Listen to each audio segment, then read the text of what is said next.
Welcome into another episode of Behind the Beatdown, the podcast. I'm David Hayes along with Robert Moriarty and JD Muzinski. Rob is the promoter here for the Promotion Impact Fight League, and we just had Behind the Beatdown, or not Behind the Beatdown at the Beach 37 live over there at Edgewater, and it was a great event, man. The main event, all the way from the opening fight, which I feel like people get there early if you're coming, because you need to watch. The first fights always set the tone, and they're always underrated, you know? And then the main event felt like I was at a UFC event with Priam Schaefer, and I believe it was Aiden Hughes was his opponent, a stacked 145 matchup there. Oh, yeah. We had a lot going on, though. It was a costume night. There was Corey Mack putting on the beatbox comedy show from the Octagon, and now we followed each other on TikTok and made a friend there. Again, just another example of great people. Shout out to Jason Hedden and Panama City Comedy Club for making that happen. Of course, Robert Moriarty. Rob, give us your recap here of the fight. I think there's a lot of great things that go into a show. You know, this one particularly, we had comedy. We had the costume contest. Got to see a lot of... Dusty Rhodes won. Yeah. That kid is epic. Yeah. I mean, and trains at a local gym here with Thor and Emerald Coast Jiu-Jitsu. Oh, okay. His older sister is actually one of our ring girls. So, like, there's a lot of ties in there. And it's a great community, like you said, more than just the fights. Yeah. Tim as the announcer, the comedian, the commentary with you guys. So, you know, we've got a lot of people in the community that come out to these shows, and I think this one, it was a great experience. The fight card, 15 fights on the card. Yeah. Amazing. A crazy main event. Just so many things, top to bottom. One of my favorite parts about this one was being able to do some of the interviews beforehand. Yeah. That's something new to us. And Whitney over at Little Sparrow Media, she trains out of Witness MMA out there in Pensacola. She helped out with the interviews on that side. So I think we've got a really good team doing a lot of great things. Yeah, man. And it was a lot of fun. JD, your overall consensus of the card that you put together after seeing it? Because when you put it together, you have thoughts on how they're going to go down. And then after you see everything, grade yourself. No, I'm just kidding. What did you think about the card? Majors. Oh, man, we don't get to grade. I'm just kidding. You can. I'll stay away from that. You know, I felt the card was good. 15 is probably right around where you want to be at. You know what I mean? Usually shoot for 16 to 18, and then, you know, one will fall off here, or one or two will fall off here or there. Kind of like you said, the first one set the tone. I thought that was really good. We've been blessed a few times, because usually the first ones are like the newer people. Mike could be maybe Muay Thai, kickboxing, something like that. So you don't really know what you're going to get out of that. Could be a great one, could be not. But we've been blessed here recently in the last few events to have some really good first fights that set the tone for the night. You know, Priam Schaefer won submission of the night, and then he also won with Aiden Hughes fight of the night. Yep. And then Moses Sanders got knockout of the night. But for the most part, I mean, you know, we had a little bit of mix of everything. You know, we didn't have any like 10-second or less fights, so I'm happy with that. I know those usually make the highlight clips and all that other stuff. The virality. Yeah, those are the ones that go viral, which, you know, those are definitely cool. But for the most part, we want really good, solid back and forth matches where people put on a good show and learn something in the matchup about themselves and progress their abilities. So overall, I was pretty happy with it. I had a good time. I got to go around and do some interviews and stuff with some people, some little post-fight interviews and stuff that we'll be putting out. It was you know, in my opinion, I don't know what the official count was, but there's a pretty good amount of people there. Yeah. Yeah, crowd's pretty full. Yeah, I looked around. It was pretty full for one of our shows, especially in a big venue like that. But yeah, overall, I was happy with the card. I was happy with the turnout. So yeah, I mean, and that's one thing that you can never replace is the energy in that building, especially after the knockout. And then after the second knockout or finish, I think is always a little bit more fun energy-wise, because now they've heard Tim say putting people to sleep since 1995. And then by the second or third one, the whole crowd is saying it at the same time, and I don't think that there's a better feeling. So we got the night started off with Irv Balanoff and James Hernandez Lopez. I do want to say something about the people out of Mobile, Alabama, the crowds from Mazu Muay Thai. Loud. Way to show up and support your fighters. That was freaking awesome. James Hernandez Lopez, came in there and he looked like an absolute savage. He fought with a lot of heart. Yeah. It was a second round TKO via head kick for Balanoff to get the win there, but James Hernandez Lopez fought with a lot of heart. Definitely, yeah. I loved his walkout. He looked like an animal, like he was just ready to go. So. The savagery was real. The next fight was a 155-pound amateur kickboxing fight between Gage Richardson and Jay Rowe, but there was no meds on that, so no decision. What were some of your takeaways from that fight? Yeah, that was one of those that I didn't know what to think of or what to think of what's going to happen. Yeah, they were both, I think, brand new. And I hadn't, known a whole lot about him. But I was actually pleasantly surprised. Like, Gage came in, out of Pensacola. He's trained at Witness MMA some, but I think currently he wasn't in the gym. So you never know what you're going to get with someone like that. He looked really good. He had some really strong punches. He was one with the counter hooks and the uppercuts and the checks that were landing really, really hard. And J. Rowe, he stayed in there. And it was a good back and forth battle. So I was happy with that one. 100%. Jake Lofton was the next fight. He finished with a first-round knockout over Canton Ramirez out of Panama City, out of Emerald Coast Jiu-Jitsu there.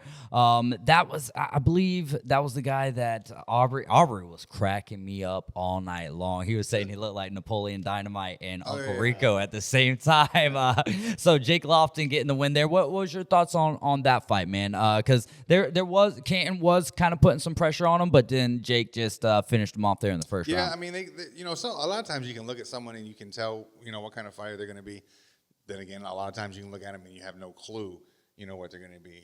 For instance, like Preem, if you see him walking down the street, you might think that that's just some regular-looking Joe. Until he goes. Going to skimboard or, whatever. Yeah. And then all of a sudden you find out, like, this dude's a spider monkey on the ground and tough as nails. So, but going back to the two, looking at them, I kind of thought that Kenton was going to want to use his range because he had a lot of reach and height over the opponent.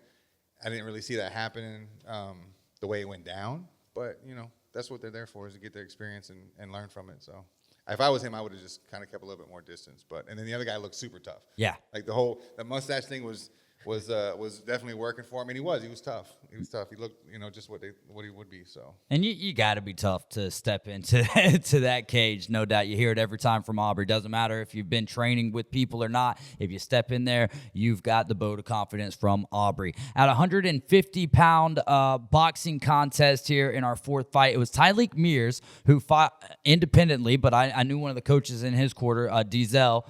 So he's working with the Panama City Panthers with semi-pro football and all that stuff. Yeah, but Tyleek Mears, it went to decision. He was taking on Josiah Williams out of All-in-One MMA here in Panama City. Josiah did get the win by decision, but there was plenty of times where Aubrey was saying, all right, Josiah's going to settle in here and take care of business. You can see just like the level above that Josiah is with his training and with his stamina. But Tyleek stayed in there, and there was one time where it looked like it was a delayed knockout, and the next thing you know, he's back up on his feet. So very impressive. Lots of heart there from Tyleek Mears. Thoughts from either one of you guys on that fight? Well, the funny thing about this one is these guys were friends. Yeah. Friends. And Tyleek has this thing. I think he still does it, just not as active. But a couple years back, he had this thing with like guns down, gloves up. So he was doing this. Yeah. So he was doing this whole thing over in the community where like, just trying to push a narrative of like, hey, we can box this thing out. We don't have to, take it to some crazy level. We can argue and still both of us be alive and our moms still be happy. Exactly. So definitely, I like that. Josiah was one of the first people to come and did that with him. Mm-hmm. So they have that history, friends, and I think the difference in this one really, and it was kind of exactly how I felt it was going to be, a lot of action, a lot of throwing. That's just kind of what they're known for. But I think the difference in what edged it out is Josiah's been over at All-in-One and working a lot with Moses. And I think you kind of seen that. I think actually watching the replay back, I heard Brock say something about Josiah's footwork, and I'm like, that's Moses, because he's been working with Moses. You know, he's going to have an edge in that, and it kind of showed. So, that was a great fight. I think it was entertaining for the fans. Both guys got the experience that they wanted, which was kind of the goal in this one. You know, get these guys in here, get them a little experience, get them what they need, and, you know, if they want to come back out, train more, get better, and keep developing as fighters. That's what this podcast is all about, Behind the Beatdown, right? Is finding out how these matchups take place and getting an opportunity to see behind the scenes. In the next fight, the fifth fight of the night, 155 amateur kickboxing contest, it was Isaac Lutz out of Mazu Muay Thai out of Mobile, Alabama, taking on Luis Bernard out of Emerald Coast Jiu-Jitsu here in Panama City Beach. And I don't know why Isaac Lutz won that one, though. He did. I don't know why I don't have the decision on here, but yeah. Yeah, he won. You know, I really didn't know what to think about Mazu coming in, because I had picked them up. Someone else had given me their contact, and I didn't know anything about them. And all their fighters were debuts except one, and he was 0-1. Wow. So they were doing well. Right, exactly. Your reaction is exactly what my reaction was, because this is one of those things where you don't really know. But you have to understand that there's some gyms out there that will let you come in and train for a couple months, and then they'll throw you out there in a fight. And there's nothing wrong with that, because, you know, that is probably the best way to get experience, is just to be out there. But there's also gyms out there that, you know, if you've not been there for, you know, training solidly for a year or 9 months or maybe even more, that they won't allow you to go out there and represent them. And so they feel you're fully capable. So there's some kind of, you know, like a learning curve when trying to match these people. Is someone's debut might not be the same as another person's debut. And Mazu was a glaring example of that. You know, they came out, they had, like you said, they had the crowd. They had probably 20, 25 people there, and they came from Mobile. That's not right down the road. No. So they brought their fans with them, and I even spoke with the owner and head coach, Cole, afterwards, and did an interview with him. And he said, yeah, we're blessed to have great fans that, you know, and he's like, most of the people that came, they also train as well. So I think they're a pretty good sized gym. But yeah, they came out, and all three of them looked really good, really polished. You can tell that they're not just hobbyists. They're trying to do something with this. It's a part of their life.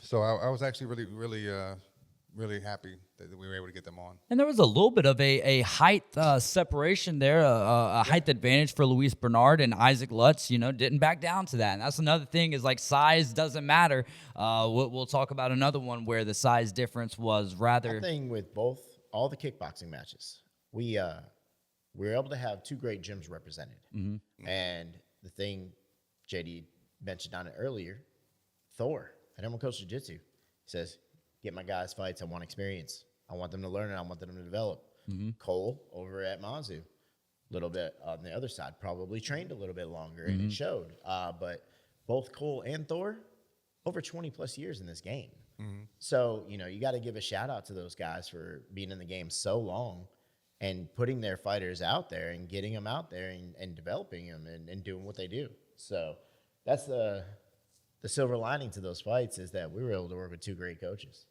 Yeah, absolutely. In our sixth fight, we had a 175-pound grappling contest, and you know, we talked about Napoleon Dynamite mixed with Uncle Rico. This next fella just looked like he could throw a football over a mountain, being just like Uncle Rico. Jay Cook fighting independently, I think was working with All in One maybe as well. He got the win in this contest against Ryan Swinney, also independent out of Panama City, Florida.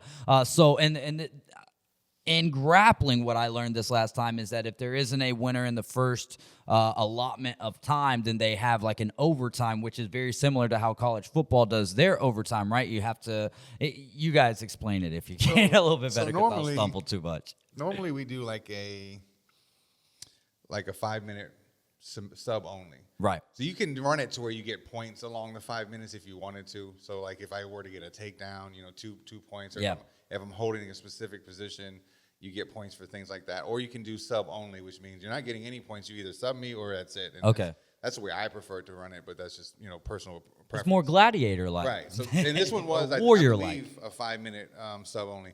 Normally, after that, if no one's been subbed, then you have an overtime period, which the way we normally run it would be the quickest escape, which basically means you're both sitting down and one person is behind you, and the first person to get free, like in time, they time it. Whoever gets free from that position quicker is the winner. For some reason this time, I don't know why, but we did a takedown wins. I'm not super versed in jiu-jitsu and tournaments and rules and stuff like that, but I guess we ran something where like it was the quickest takedown, or whoever got the takedown first. So, and he got the takedown first, so. Well, that was very impressive. I mean, what did you guys think for his first time? He's been grappling for 1 day? 1 day. Yeah. So, I mean, it was a last-minute fill-in. You know, Ryan's original grappling opponent couldn't get away from work or something. He works in oil fields or something. So, you know, kudos to him for taking it on, like, no notice and, you know, coming out and winning. So And kudos to Ryan as well. Yeah. Yep. Any thoughts on? Hey, I'm just happy they got to compete. It's one of those things where some things go wrong, we scramble to fill in, and we got it done. So I'm happy they got to compete. The next fight in our 7th fight was a 170-pound kickboxing contest, amateur kickboxing contest. KJ McMillan had a train fight win in Tallahassee, taking on Jacob Diamond out of Cage Fit MMA in Opelika, Alabama. Jacob Diamond winning via decision there, and that was another back and forth one that I felt like Jacob had the momentum the entire fight, and KJ kept on trying to come back, but Jacob just stayed with the pressure. This is one of my favorite ones out of the card because normally I'm not a big kickboxing fan. I like the MMA, and so do a lot of fans. And you know, sometimes kickboxing can be deemed as a little bit boring to people. But good level kickboxing is different. I think a lot of our kickboxing on this did well. So with this one, once again, great gyms. Train fight win at Tallahassee. Sky had KJ ready. Jacob Damone, 0-1 in MMA, but had a really good match for us before. And Cage Fit normally does a lot of MMA, and Shane Mills over there. But I believe that they had him ready. And Jacob Damone, I think it was a close fight. I think they got it right. And it was a good showing by him. And now I'd like to see where it goes from there, and if he does MMA again or whichever way that goes. But I think Jacob Damone and KJ both have a lot of potential. But once again, two great gyms represented. Yeah, and man, it is for those guys that are training in the gym. It's evident when I hear Brock and Aubrey sit there and say, "Oh, like he's out of this gym. Watch," and you can see there's just like a little bit of elevation there. So train fight win is always like that. Like excuse me, they do some MMA. They're primarily Muay Thai, and like I know, like when I'm matching one of their guys, like I know, like I gotta give them someone that has a skill set. Mm-hmm. Whether they're a debut, whether they're 0-1, 1-0, whatever. Like I know that they're gonna be prepared. Like because they've been marinating. Yeah, you know what I mean. And so actually, Jacob Damone didn't even want a kickboxing match. He only took it A to help us out, and B to give him some experience and something to do. He's definitely looking for MMA. Next up, so awesome. There you go, behind the beatdown. Well, it's just he's an MMA fighter, but like I said, he took this to help us fill the card, and it also still gives him some experience. So the next fight had 185 pounds. They say. Amateur MMA. I wasn't there. Did he weigh in at 185? Which one are we doing? So Andy Miller taking on Dominic Bellotti. Andy Miller he looked 185 pounds. 100%. Dominic Bellotti looked like he had another body after the weigh-in, and we were calling him. And I believe I got to give credit to Brock Weaver. He called him Dominic Big Body Bellotti.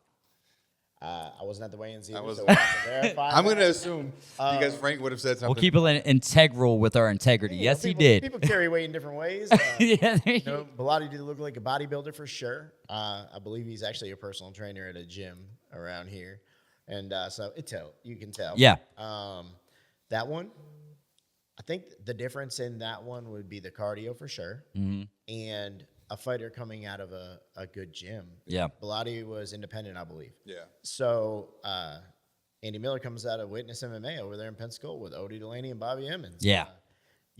Another one of those gyms where it don't matter if you're a debut or a seasoned fighter with 10 fights, they're coming ready. Yeah. So I think that was the difference in that bout. Well, it took about 1 minute and 22 seconds for a first-round TKO, and, good on you to get in there, Dominic. But Woo, man, it was after that first touch, it was like, all right, I don't know if I want to do this. So, but I'm not speaking negatively on you, my friend, because if you do hear this, I would never do that. I would never get in there, and I would never act like I would get in there either. I mean, so that's one that I probably would like back. Well, that's why, but it tricked just a me little because bit. I was like, oh man, this one's not getting out of the first round. This one's not getting out of the Yeah. first round. But the muscles got me. We've seen debuts come in there and just kill it, and you just don't know with a Right. debut. Well, I know he had trained at Emerald Coast at some point, in the past. Not obviously not currently, and I think he did say that he went to another local place here just a short little time before this fight. Probably not the best matchup. I kind of think maybe I thought a little bit more out of that he was going to bring out of it. But this is one of those things where like you don't want this, right? You don't want an outcome like this because like I haven't talked to him since. Yeah, but and you don't and know. I don't know what it is. I don't know what his thoughts is or anything else like that. But he may not want to come back now, Right. and that may have been like not the best matching on my end of it. So. We talked a lot about this last week, which I don't think you're beating yourself up about. No, I'm not but beating giving myself yourself, up, but I'm just yeah. like this is one that I would probably like to have back. I would have liked to maybe give him a little bit lesser of an opponent. Yeah, but this if is you one of those see things a where, guy like, stacked like that, he's like 0 right, Yeah. His opponent was 0-1. right, He's done some training in the past. He's obviously fit, but the hindsight, like maybe. But I'll definitely talk with him probably today or tomorrow, see where he's at, and then see if we can't, get him into all-in-one or one of these gyms and give another go with someone a little bit more on his level. yeah. And Because again, everybody's it's like, so and hard it's to not a know knock, what a like, level everybody's- is. Yeah.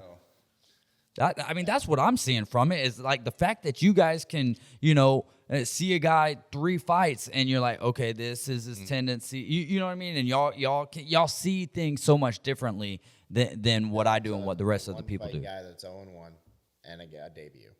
There's no way to tell. Yeah. No, you're not gonna know.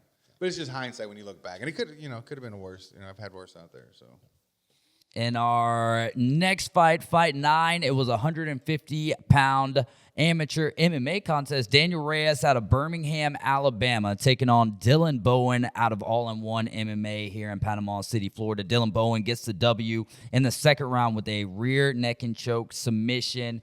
Tell us about that fight, JD. really good fight, actually. Yeah. I really like that fight. Put together really well, actually. This is one of my more favorite ones from the night. Dylan Bowen was 0-1. We didn't know a whole lot about him. He came out in, I can't remember what show, maybe the August show, and June. Was it June? Yep. Was it that far away? Yeah. Okay. He came out in the June show. I was over there at the crew. Yeah, the crew. And his fight was like 12 seconds. He ended up, I think he lifted someone up or someone lifted him up. I can't remember how it went, and he extended his knee the wrong way. So it was instantly over. So we had no clue what he was going to be working with. But you can tell that he's super young. I think he's 18 or 19. Very athletic, very fit. So we matched him up with a Gracie guy, Daniel Reyes, his debut. And for the first round, it was really, really good. Oh, now I remember that fight. Yeah. It was really good in the first round. Very competitive, back and forth. And I was like, oh, okay, like this is what we're really looking forward to. Second round came out, and Reyes didn't look the same at all. Yeah. Now, having talked to him since then, he had a huge adrenaline dump. Didn't have a clue that was going to happen to him because this was his debut fight. So, Dylan ended up taking advantage of that in the second round, getting the rear naked choke from that. But it was definitely evenly matched until that point. So he's going to train up a little bit and probably get back here in probably not end of November, but probably February. We got February, right? Yeah. February 21st. And looking at these fights, I know you mentioned how you look at with 3 fights and how do you diagnose those things and look at them and evaluate them. And my mind's already turning. I mean, Dylan Bowen loses to Case and Short in 20-something seconds, but you didn't really get to see how the fight was going to go due to the injury. Well, Case and Short comes back and gets a win against Rodney Wright. That division, we have a ranking system that we work on every couple of events, and so now, fighters look at those things, and they look at their trajectory of the next fights that they want to take, as we do. So, you've already got, my mind's already spinning like, do we need to have a Kaysen and Dylan rematch after Dylan wins one maybe two more fights? Yeah. For to sure. see who that's going to be to go up and go against maybe a Scott Hernandez, who's a contender in our belt for the belt in that division. And then you've got Colby Connolly, who got knocked out by Scott Hernandez, but was the 155 belt holder. So, you've got a whole bunch of different scenarios going in your head on how these bouts play out. And then, we'll talk about it in a few minutes, but you got Priam at 145, just had an absolute banger of a fight. So now this whole division gets interesting because of the way it plays out, just like strength of schedule in the NFL. That's true. Like, you got to look at wins, streaks, strength of schedule, how that fighter's doing at the current time. Right. Like, the momentum that they have. And, it makes it really interesting to see where it's all going to go. I love that. Like, guys, it's not just fights here. This is Impact Fight League. It's divisions at all, man. I love it. The next fight you guys were really excited about. I not saying I wasn't excited about it. I have no idea, but I'm listening to you guys. Landon Cantrell out of Cage Fit MMA in Opelika, Alabama, taking on Xander Lawson out of Bayside Jiu-Jitsu. Landon Cantrell gets the win in the first round via TKO. Tell us about what you guys saw in that one. So, this was my front runner for fight of the night. As a matchmaker, like these are the fights that have this potential are what you're looking for. Right. Dylan was the previous one. Xander has always been exciting and high energy and a lot of output standing up with his hands. Every time Landon Cantrell's been here, he's been a stand in the middle, right in the pocket, back and forth. So as a matchmaker, I'm looking at it like, oh man, like this is going to be something special, but it didn't work out that way. Yeah. I think there was like 2 punches thrown, and then Landon shot for a takedown, and he had the control pretty much the whole time on the ground, and ended up with some really good ground and pound. He threw about 20 strikes down there before. And kudos to the ref on that one for letting it go a little bit, and really giving him the opportunity to show that he wasn't protecting himself anymore. So I had it really hyped up in my head, so it was a little bit of a disappointment to me. Just as far as like the fight goes itself, but it was still an entertaining fight. He was very dominant on the ground. So just kind of, it wasn't what I thought was going to happen, but at the same point, like I said on the live stream, Landon is coming off of a really, really tough fight where, it was a war.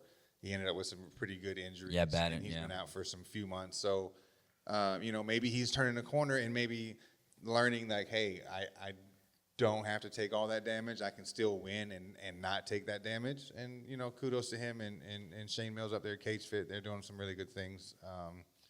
But, yeah, just kind of didn't go the way I thought it would go. But it was still entertaining. You took what I was going to say away from me. Same thing. Both those guys have huge potential. We've watched both of them fight, and they're both exciting to watch. And Landon having won a fight of the night for us, I believe, in Dothan. As the first fight. Oh, wow. First fight How of the about night. that? This. Yeah. And so with that being said, in hindsight, you have to think maybe Shane Mills had that in the back of his mind that he's gone in there and he's had some wars and he sustained some decent injuries down there in his last fight, took some time off to heal. That might have been part of the game plan. We look at it as we'd love to see this standing. Right. A good coach would take his fighter and what he knows about his fighter and create a game plan. Absolutely. And I think that's what was portrayed in that bout there. Now, Xander, on the other side, has had some really great moments for us and actually messaged me today, and we're going to be looking at getting him in some kickboxing bouts soon. So, going that route, we'll get to see some of Xander's strengths and some more good bouts in the future. Yeah, and Shane was watching a pay-per-view, obviously, because I went over and commentated that fight. Because that's how excited I was about that fight. Obviously, could tell I wasn't super ecstatic about it being on the ground. And he text messaged me pretty much immediately. He was like, "Sorry to disappoint you," And really, it's not a disappointment. It's really something for me to learn from. Is not to always know what you think is going to happen. Yeah, like to understand in my matching that it might go a different way. just as, to keep that in the back of my mind. I don't think you're wrong to be excited for the way that a fight could go. No, for sure. Because, if it did go that way, the fans win, it's going to be a great one. And, but it was still good. I mean, he was landing some nice punches. Oh, yeah. Like it was definitely a good showing. That's one of the reasons you have to fight. Like, you got to see how the fight goes. We all know how we think it's going to go. But that's the same thing with everything. Yeah, you gotta fight the fight. Yeah. Or play the game, whatever you want to do. Well, however you want to spin that analogy, it works. The next fight number 11, 150-pound amateur boxing contest between Jackson Ray at an independent out of Mobile, Alabama. Moses Sanders representing MMA all-in-one. Well, here it says Moses Sanders twice. It says Moses Sanders MMA, but it's all-in-one MMA, right? That's who he was representing? All right.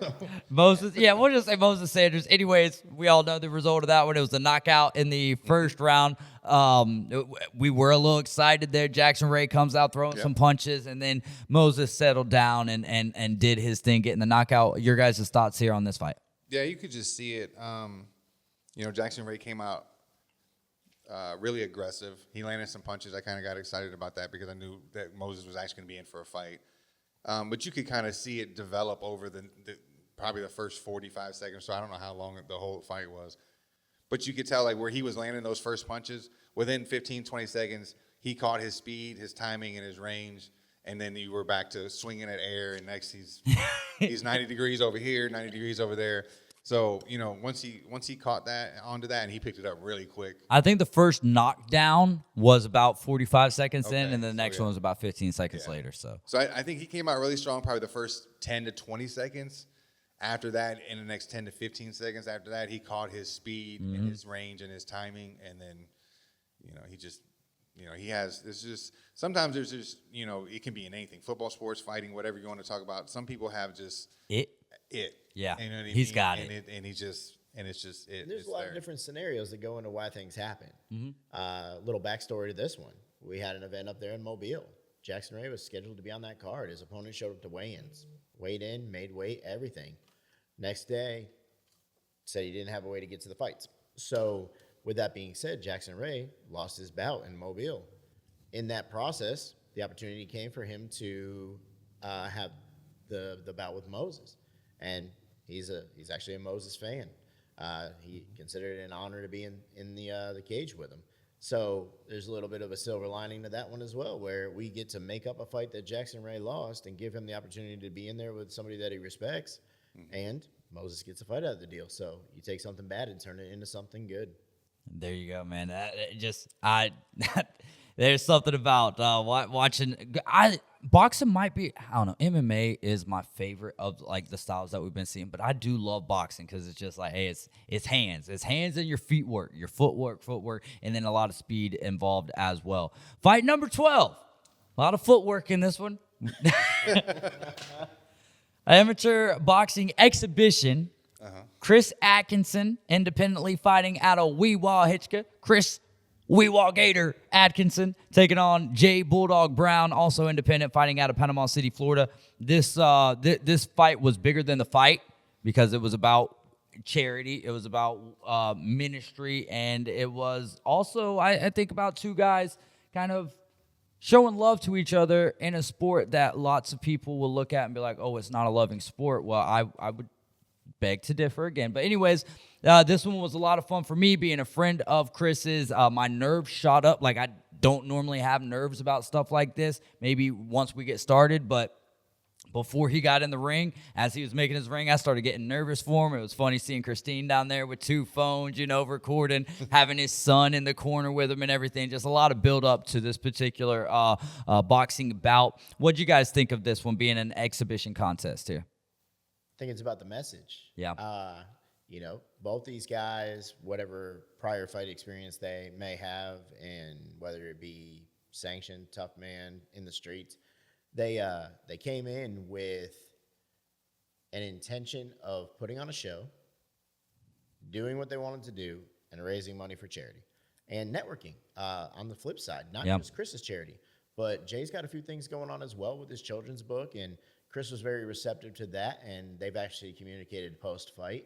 and they're going to link up and help each other in ways outside of combat sports. I love that. There's no loser here. Yeah. Everybody's a winner.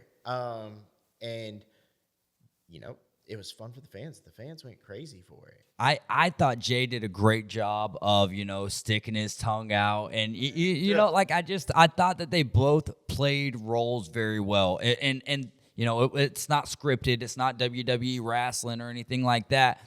But I think that they did a good job of showmanship while also at the same time taking it seriously. And you mentioned Christine with the 2 phones over there. So both Chris and Christine are very close friends of the family. And I go over there and I'm just checking on her to make sure she's okay. Yeah. Because you could see it on her face. Yeah. And, insider information, she's like, Rob, what are you doing to my baby? I'm like, what did your baby do to your baby? He asked for this. And, we make fair matchups. And in this, I think that was achieved. And, yeah. Of course, while she's recording, she says, so I know he's going to ask to do this again. I need you to tell him no. I was like, that's a grown man. That's a big grown man, too. Yeah. Shout out to Jay Brown again for such a size difference, too, and doing what he did. So, yeah. But I'll finish with that. She's always supportive of everything that Chris does. Mm-hmm. So she's naturally going to be worried being his wife. But she's supportive with whatever decision he makes. I love it, man. JD, any thoughts? No, well, the charity is nice, and that's always the feel good thing and stuff that goes along with it. But I was just happy with the match itself, mm-hmm. like the skill level. Because when you're dealing with people that are older, I can say that because I'm old. Yeah. And not training, and it's all just about charity and making your point come across. You can get in trouble. Yeah. Put the wrong person in there. Mm-hmm. You know what I mean? So I was super happy, with the way that worked out. But because it was back and forth, if I was judging it, I would have probably gave an edge to Chris. But they both had their moments. They both landed their shots. Yeah, they did.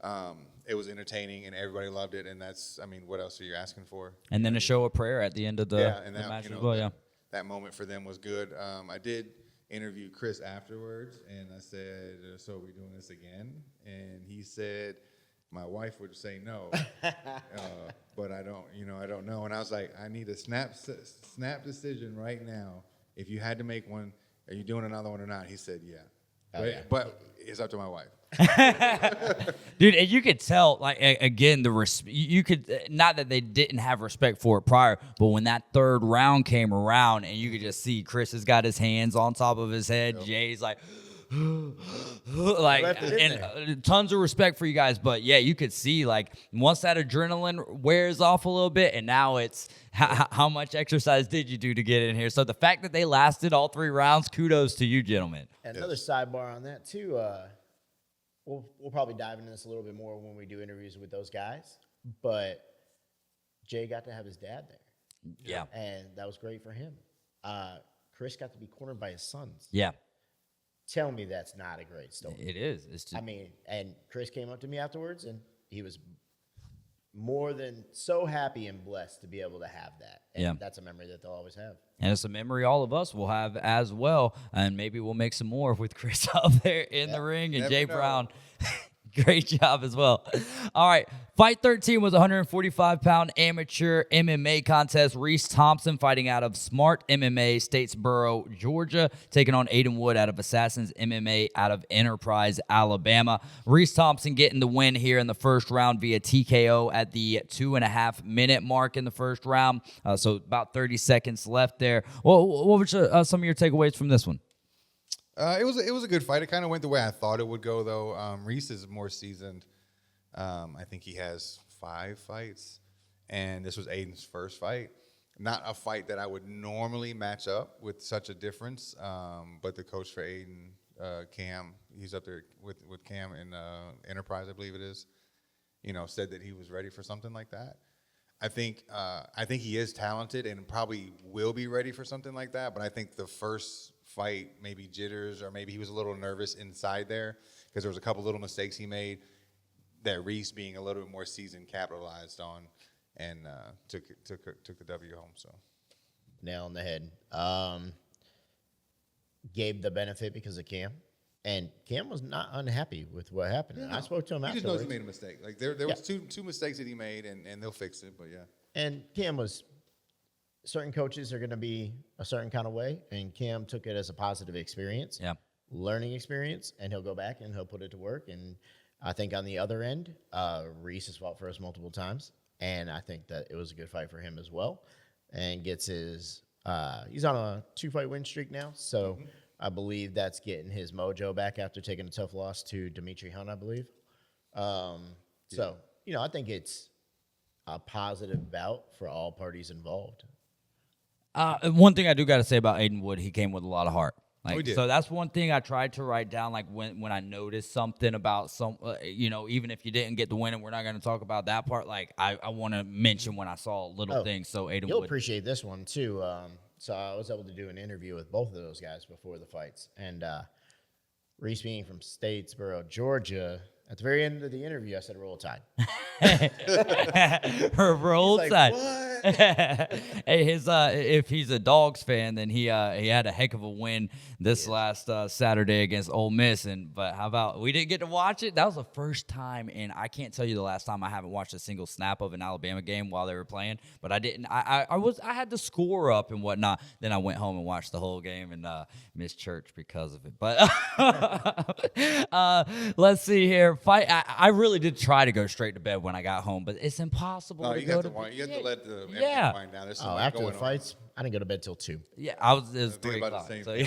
same So, next fight 14 at 170 pounds, amateur MMA contest. It was Blake Cunningham and Tanner Marlatt. We had Tanner Marlatt on the interview edition with us. Great young man. We heard from Dio talking about how he coaches and everything. Had a grand entrance in this one. I kind of want to get to that at some point, but let's talk about the result here and what you guys thought of it. It was Blake Cunningham, 2 big fellas here, as we mentioned, at 170. Blake Cunningham out of train fight win and tally. Tanner Marlatt right here, all-in-one MMA. And it was a decision win for Blake Cunningham. So Tanner, and there was a lot of times where it looked like Tanner was down and out. But so the one thing I got to say about Tanner is way to explode in that third round. To even like there was some times where it was like, all right, maybe he's got an opportunity. And Blake Cunningham was just riding him the whole entire fight. Essentially, Tanner was having to fight from his back, and that's a very hard place to be. So your guys' thoughts on our co-main event? So, I mean, Blake is from Train Fight Win, and we mentioned earlier, they're always going to be solid, well trained and ready to go. Tanner, we had in here, and we asked him, I think you asked him, or maybe you, Rob, asked him, what he noticed in his opponent. He said his strength, and it was, I talked to him afterwards. I was like, you were very, very spot on with that. It was evident that he was stronger, maybe even slightly bigger. I don't know how much weight he cuts. He also was a little bit wider. So, I mean, I think it was a 30-27, so I think he pretty much lost all the rounds. But he was competitive, and he had his chances in there. I think it was the third round where he had him in mount, and instead of working towards a submission or trying to, get something like that, he ended up standing up, posturing up to trying to get the punches to get a finish like that, which more than likely probably wasn't going to happen. And when he did that, he got swept.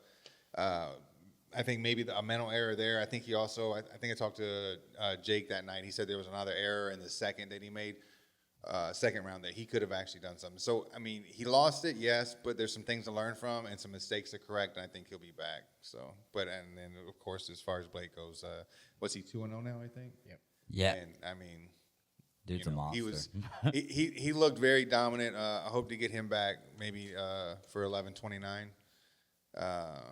Anytime I can get Train Fight Win, I listen, good gyms, I love to have them. Yeah. So, what you think?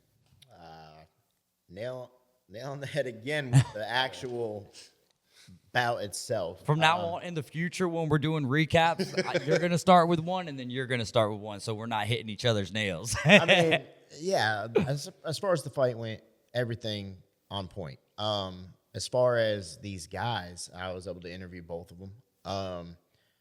Blake told me some stories about why he got into martial arts, and similar to Moses earlier, bullied as a kid, lost a lot of weight. So he's got a lot to gain from the martial arts, and that's his why. He loves to fight. You can tell. Both those guys are brawlers. Like, they want to fight. They want to go into deep water. It feels like both of them, they don't want to win early in the first round. I think they enjoy the back and forth of it. And it's tough to beat somebody like that because they don't want to give up. Yeah. Tanner will take it as a learning experience. I think in a loss, it's a great loss because it does challenge him in ways. He was able to dominate in both of his first 2 wins. Yeah. And this tested taking that away from him. So, good fighters evolve. Good coaches help good fighters evolve. And they work on the weaknesses and they fill the gaps in their game. And I think what this did for Tanner was it allowed him to see that firsthand. Talking about it and feeling it in about are two different things. Like, you can analyze something and look at it and say it all you want, but sometimes people got to learn the hard way. And I think this is one of those things, or not even per se the hard way, but in real life, applicable. And I think what this will do is it'll help Tanner fill those gaps, put him into a different type of camp and training going in the future, and he'll come back stronger. He's a hard worker. You know that. Yeah. Everybody from his gym already says, first one in, last one out, loves what he does. So I think both these guys got something great out of this bout. And that's why certain bouts, they make sense. And the crowd got a lot out of it too, right? Because Tanner Marlatt decides to come out in the Purge, which perfect. I mean, I'm not being critical of this at all. I thought it was a great entrance. You had the whole spiel of, the Purge motto or whatever, and then it goes into the music. And he had the Purge mask on and everything, but it's like, when you come out like that, now we're all like, you got to win, bro. Yeah. You got to win. I will say this. Had you got knocked out in like the first or second round, they would be like, what was you really doing? But because of what you showed in the third and getting it there, I was like, all right, not too big of a deal. Don't get me wrong. Entertaining, perfect theme with Halloween and everything, but still sometimes I'm wondering, and I have this isn't being critical. It's just kind of observing and wondering, but did you put more time and effort into like that? Well, he normally comes out like that. Oh, yeah, that's how he's done that before. Oh, see, so and again, that's ignorance. So like, I don't want this to come across. Tanner, when you hear this, don't beat me up, bro. He's come out. That's his normal routine. Or was it just the last one? I think it was just the last one. So this is his second time with that. Okay. Out like that. Okay. And, I think. But we said the same thing. Oh, sorry, my bad. We said the same thing. Like, you got to win. But go ahead. I said it watching it from the crowd. I was like, imagine you have that walkout and everybody in here is going crazy, and then you lose. That's a certain kind of feeling. But I think in Tanner's case, with his personality, he takes that feeling and he uses it as a tool to get better. Other people may not. But we've actually had two of our old Impact fighters walk out to that Purge theme, and with the masks and everything. So we've seen it before. We did it in Biloxi and we did it at Lake Town Wharf. One thing that I love most about that, I mean, the music amps you up. Yeah. So do the colors and the masks. But then when you see the team walk out behind you and the camaraderie of the team and everybody supporting each other, I think that's one of the coolest parts of the walkout. I agree with that. Also, I think if I'm the opponent, I watch the opponent and he's like, all right, buddy, let's see who gets purged here. I think Brock said something about that too. What's that? I think Brock said something about that. Like that'd be pissing me off. Like, I'd be ready to like. Yeah, yes, he did. Yeah. And first, I haven't even said it in this episode, but dude, I love hanging out with Aubrey and Brock and whoever else is there. But Aubrey, man, he was cracking me up. Our rapport is getting better. The guy knows what he's talking about, so it makes me look less dumb. Very thankful for you, Aubrey, for real. And Brock, that guy was so cool in the conversations we were having on the mic, off the mic. SD Dumas the last time. So many cool people. Just wanted to make sure that I got that across because... And Aubrey, you was right about that gum. It works, bro. He put me on this neuro gum or something like that. Yeah. It works pretty good, man. Fight 15, the main event, 145 amateur MMA contest. Aiden Hughes out of Witness MMA out of Pensacola with Odie and them. And then Priam Schaefer out of Emerald Coast Jiu-Jitsu here in Panama City Beach, Florida. Just... when they started going after it, it was like rolling up the fence, down the fence. It was like Sonic the Hedgehog up in there fighting against himself. Rob, What'd you take away from the main event here? War. It was a great fight. I think another one where both guys, they win because they get the experience. Both coming out of great gyms. I was able to interview both prior to, and Aiden is 2-1 before this fight, now 2-2, but has fought different promotions across the state. Priam, I think, was 1-0 in MMA going into this. 1-0 in MMA and 2-0 kickboxing, I think. And 1-1 kickboxing. is it 1-1? Who did he lose in kickboxing? Oh, that's Sky's right. guy. Yeah. And 57-0 in grappling. Yeah. So it's another one where you like to think how the fight's gonna go. Yeah. And in hindsight, Priam's great on the ground. He was gonna want a submission. But he also showed a lot in taking punches, showing heart, and the way that he gave up sacrifices to get positions and things like that. So, more so than just the win, it's the way that Priam won that shows a lot more about him. And in the pre-fight interview, I asked him why he got into MMA rather than grappling. And because, in grappling, he's a prodigy. Always has been, and he's top level. And with that being said, what made him want to get into MMA? And he said, well, now that we're offering it at my gym, his dad owns the gym, by the way, and now that we're offering these programs at my gym, me being able to compete and learn from competing will make me a better teacher. This kid is not that old. Yeah. Those are wise words out of a young man. So, shows the maturity level of who he is and the job that his dad's done with him. And that's one of Thor's biggest goals in life, is to make sure that he takes care of his kids. And so that's a little sidebar on that one. Aiden, great gym, witness. Aiden's going to go far. I don't know many people. I'll let JD take this one because he said it to me. I don't want to steal his words on this one. But dive into anybody else in that division that you think beats Aiden. I don't know.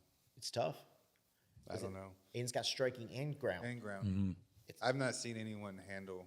He was piecing up Priam, and Priam was having to eat him. Yeah. Well, no, as far as that goes, yeah. But I'm talking about on the ground. Yeah. I've not seen anyone. Now, of course, you're doing it while getting punched. You know what I mean? But I haven't seen anyone be able to reverse and take some of what Priam gives out on the ground. You know what I mean? Priam, what is Priam now? 19, 20 maybe? 20 or 21, I think. Okay. Yeah. Yeah, and again, when I was fighting and 6'2" and 240 pounds, and Priam is 14, 15, and beating the snot out of me.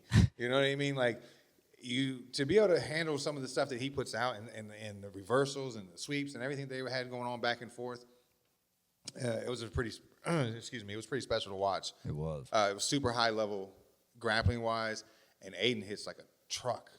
For 145. Yeah. Those punches were, and just like Priam said after the fight, we eat those, and he ate them, and he kept coming, after each one.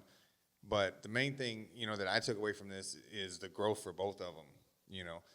Odds are Aiden's not going to run across another grappler like that for a while. You know what I mean? Mm-hmm. I talked to Thor right afterwards. Priam grew up a whole lot in that fight. Mm-hmm. You know what I mean? Taking the damage and having to deal with the striking and stuff that he had to get through that. Definitely, fight of the night, without a doubt. Sometimes they just come together really good like that, Tough fight for both people, but... Well, and another thing y'all were saying about Moses Sanders, there's something that you just can't put your finger on, but he's got it. Priam, same way. Mic presence. He's got the attitude, the walkout, and obviously he's got the training. And then you talk about the grappling, and it puts the striking together. And wow, you know where that comes from? Both those kids grew up in the sport. Yeah, from a very young age. It's not like they said, "I'm 16, I'm getting bullied, and I want to learn how to fight." They grew up in gyms, in the sport, around quality instructors, quality coaches. So, I think that's part of it. I think that's a big factor in making those young men who they are. They're both, we're blessed to have them as part of our martial arts community here. So, man, and the way that this one finished, it felt like Aiden was about to win, and then all of a sudden, Priam rolls him over and then puts him in the rear naked choke and gets the submission in the second round. So And that's how it was quick so it can be. quick. I mean, I feel like he was. I feel like Aiden was winning the fight. Yeah. for sure. Yeah. He won the first, and he was winning the second. You know what I mean? He was winning the fight, and when you're dealing with someone that, I mean, Priam was doing some stuff with his legs with one of his legs to get a hook. It looked like an arm. Yeah. Like you should not be naturally moving your leg down. I mean, some of the guards where he would like have it like rubber guard, yeah. Oh my gosh! I mean, dude. it's Some of the just stuff From the hurt me. angle where we were sitting, there's action on the cage in front of you guys. Actually, Yeah. Yeah, it was right there. Priam's pinned on the cage. Yeah. You can't even see Priam from where we're sitting. You Yeah. only see Aiden on top, except Priam's legs. Yeah. And they're Yeah. He's like a tarantula. When you're dealing with someone whose ground game is like that, that's what I was talking about either earlier or in one of the interviews. Like, you look at Priam, he's just unassuming, looks like he's going to skate or surf or skim or whatever. I feel like it should be one of those UFC memes where it's got Justin Gaethje with his dork glasses on. Yeah. And he's like, that guy will beat the shit out of that guy. I know you don't think so, but for sure. But yeah, it was just crazy. It was crazy. So we had a great event. Great.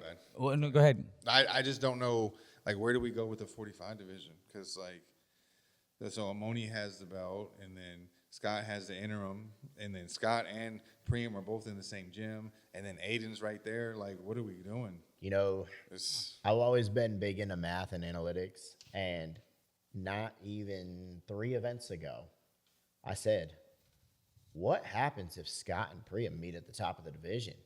How's that go?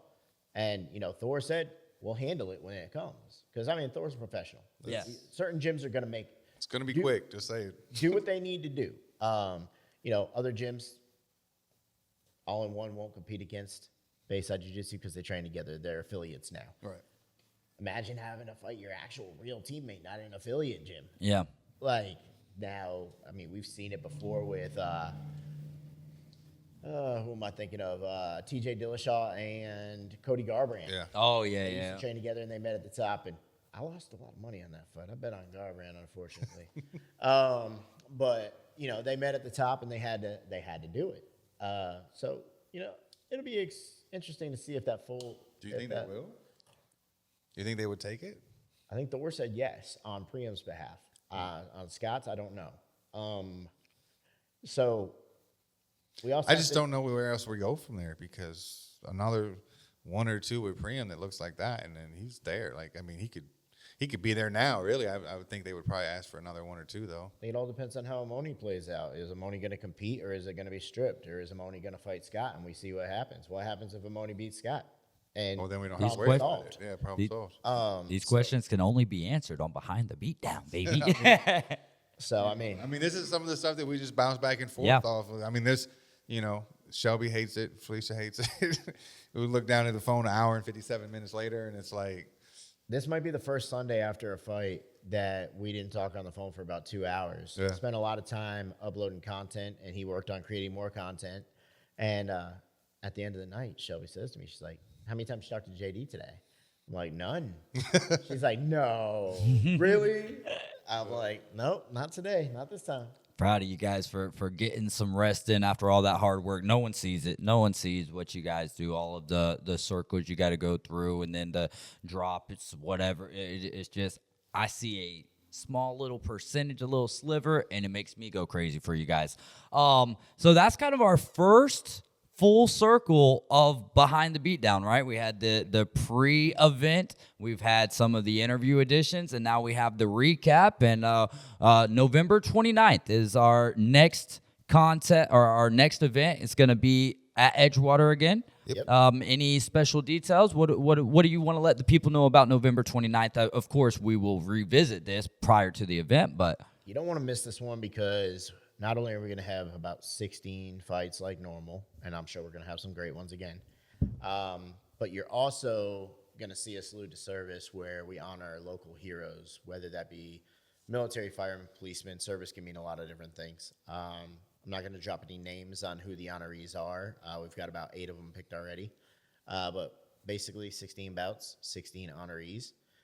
So you're going to get to see some local heroes from our community come into the cage and get honored. And then you're also going to see our 10 Hall of Fame inductees. It'll be our first Hall of Fame after 7 years of the Impact Fight League, where I feel like now we've got enough people with the necessary credentials to call Hall of Fame. So we'll see our Hall of Fame inductees and our salute to service on that event. And it's going to be the day after Black Friday. So 2 days after Thanksgiving. It's going to be the holiday time. Oh, man. That is going to be 2 days after Thanksgiving? It is. Oh, Lord. Yeah, it's the Iron Same thing Bowl. as last year. I'm sacrificing a lot for you guys because I love you. No, no. People cutting weight. Don't you What's think? it? That is going to be tough. I already told everybody that my matchmaker would make sure that the matches are at good weights where they don't have to cut us. Yeah, we're going to put you at 160 today. Oh, man. You guys would normally fight at 45, but since both of you are walking at 65, it's at 65 this time. There you go. It's been a lot of fun, guys. So you can get the podcast anywhere that you listen to your podcast. The visual forms on YouTube. Go follow Impact Fight League on YouTube, TikTok, Instagram, Facebook. You name it. If it's social media, Impact Fight League is right there. Such a great event. Beatdown at the Beach 37. Looking forward to 38 coming up November 29th. For Rob Moriarty, JD Muzinski, I'm David Hayes. This was Behind the Beatdown. Just remember, Jesus loves you, and so do I.